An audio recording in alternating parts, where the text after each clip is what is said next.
SpaceX is finally ready to attempt another orbital flight test of Starship. Recently revealed target dates give us crucial insights into this highly anticipated milestone. What's more, we may witness the first ever in-space propellant transfer between Starships, a key technology for Mars missions. Closer to home, rapid facility expansions could soon enable regular static fire testing right at Starbase. Beyond SpaceX, two major launch attempts grabbed headlines. One smoothly deploying its payload after years of setbacks, while the other suffered possible valve issues, losing a chance for a new lunar lander's moon landing. Strap in and get ready to soak up the critical details as we cover the big news about Starbase upgrades, Starship's progress, and huge successes and failures across recent launch attempts. Starship updates. Work at Starbase is going non-stop in preparation for the next test flight. Recently, SpaceX confirmed they anticipate having all flight hardware ready by the end of January. This means that Booster 10 and Ship 28 could soon return for stacking and final checks before the FAA approves launch this month. Speculation is that the third attempt will finally aim to reach orbit. The flight profile outlined in FCC documents suggests a planned splashdown near the Indian Ocean. Additionally, tests of the payload bay and a single Raptor imply SpaceX intends to demonstrate orbital maneuvers. Reaching orbit is the primary goal here. Now, what about propellant transfer though? Initial plans include an in-space docking demo, but SpaceX says that's not happening on this flight. However, they did mention ongoing work towards a tipping point demonstration involving propellant transfer from the header to main tanks. It's unclear if they will attempt this on the third launch or save it for a later milestone. While we wait to see the orbital Starship back at the launch site, rapid construction continues across Starbase. Recent photos show scaffolding around the launch tower's quick disconnect arm,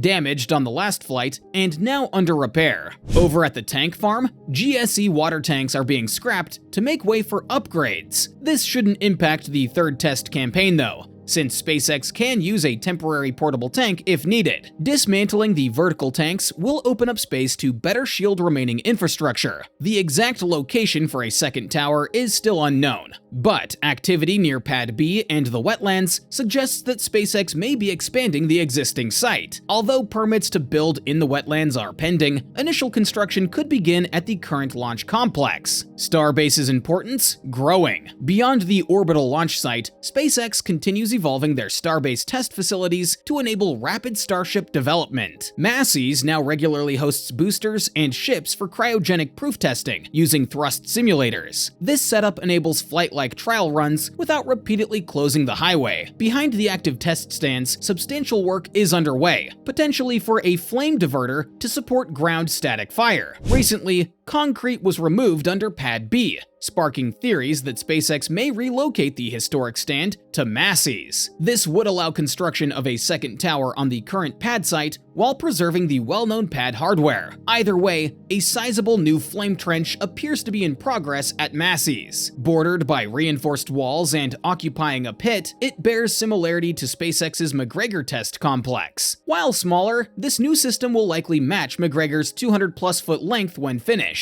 Rather than build an entirely new static fire stand, repurposing the legacy Pad B would streamline operations. However, these plans are speculative until we see further progress. What do you think about potentially shuffling around these valuable pieces of hardware? Could Pad B find new life, facilitating rapid testing at Massey's? Shifting focus beyond Starbase, let's discuss two major recent launch attempts. One an apparent success, the other experiencing some setbacks. After years of delays from engine issues, pandemic impacts, and technical problems, ULA's new Vulcan Centaur finally lifted off on January 8th. Set to certify the rocket for future missions, this test carried Astrobotic's Peregrine lunar lander under a contract with NASA. Following a faultless ascent, Vulcan deployed Peregrine as intended, but shortly after, communications showed the lander had problems expelling oxidizer, likely due to a faulty valve. Unable to properly orient itself and losing propellant, Peregrine will be unable to soft land on the moon. This disappointing outcome proves spaceflight's immense complexity. However, the mission still offers valuable learning opportunities. Astrobotic likely has data to improve valve resilience, a common pain point across spacecraft. Most importantly, ULA can celebrate Vulcan's successful first flight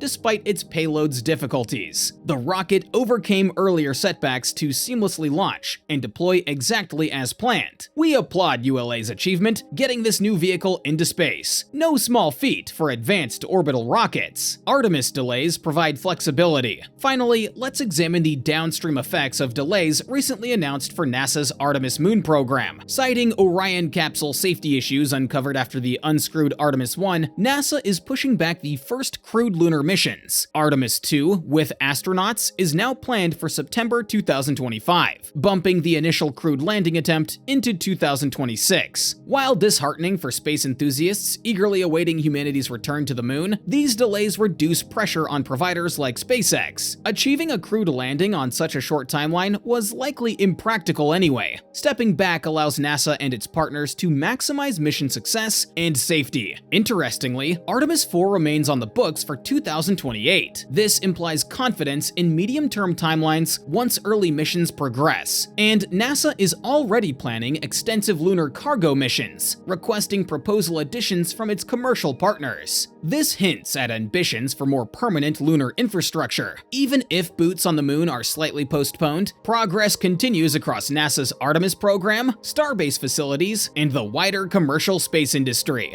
As always, with the dynamic space industry, there are many moving parts across these complex programs, but momentum builds towards ambitious goals. Between Starbase scaling up testing capabilities, progress on Starship for orbital refueling attempts, and NASA's iterative approach ensuring mission safety and reliability for eventual lunar returns, the future looks bright. Let us know what milestone or achievement has you the most excited down in the comments. And make sure to subscribe and ring that notification bell to get alerts for our upcoming videos as we track all the late-breaking developments. Thank you for watching, and we'll see you in the next one.